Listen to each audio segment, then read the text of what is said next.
Tapos, mustasa. Tapos daw, Mm. at may pinilang mo daw kung hindi ka. Ano na ate mo? Mm. Ate Bilog, sabi mo daw. Pero sabi mo, balik daw ko ng ate mo. Matulog na kayo. Mm. Pasok sa ka. At sino nag-aasikaso sa'yo? Ito daw siya. Mm. Sabi mo, sabi Dami hugasin. siya. Sabi Saan ang aking kutsara doon? Yan. Natugtog daw ako. Oh, yan. Kulo pa. Pero luto na yan. Buwan daw kita. Ito kasi hindi pwede halong kain ng gusto kasi ang isda Hala, nahulog siya sa madudurog. Ngayon, ulo niya sa ito na po, bitsin. Oh, hati lang sila. Hindi maraming bitsin yan. Hati sila ng kapanapan. yung Yan. yung nakaiga daw, kung may nakaiga daw kung paa. Inagalit niya. Oh, sarap nito. Dinala niya na daw ako. Ay, nagdubigay ako. Wala pang kanin. Ang multo na daw. Multo na kapatay na paparamdam pa rin si mga batang gusto niya ang kaibigan. Dahil dati, ito yung kaibigan Ako, miss na hindi, isang linggo na ako hindi kumakain ng kanin. niya pa rin. Kakain na naman ako. Sabi na lang gusto, ayun o, buhay na siya. Ulit. Tapos pinilustay ay daw ako. Yan. Birthday. Okay. Nakita ko na daw ikaw, Jo. Ate Bilog. Sa lahat ng mga Ilonggo,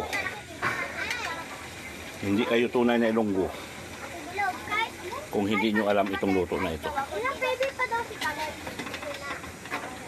Ito pagkain ng mga mahirap kasi sa probinsya, ang kangkong sa amin, pinakain lang ng baboy yan. Kaya pagdating ko dito sa Manila, wala stick. Nagulat ko, pinakain pala ng tao. Baboy lang po ang kumakain sa amin dito sa Bacolod, sa Negros lalo. Nga lang dito, pinakain, natural. Kainin mo rin.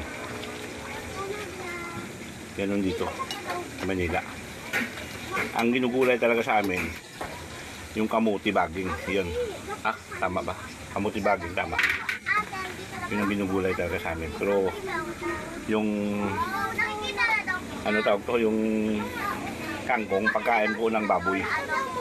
Ginagayat at pinapakuluan o nilaluto, nilalaga.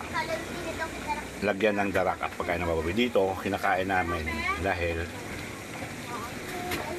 masarap naman din.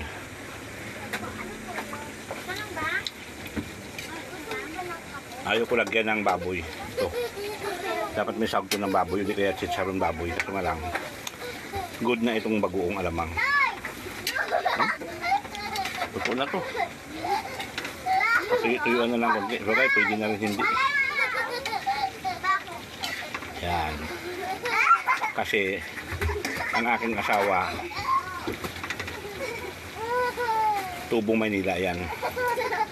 Pero Bicol ang lahi nila. Pero walang kaalam-alam sa buhay. Tulad nito. Tatapon lang niya. Samantala, ulam pa to. Good for 3 family ito. 4, 5 family. Kasi hindi naman tumatakaw yung ulam eh. Okay guys, 10-4.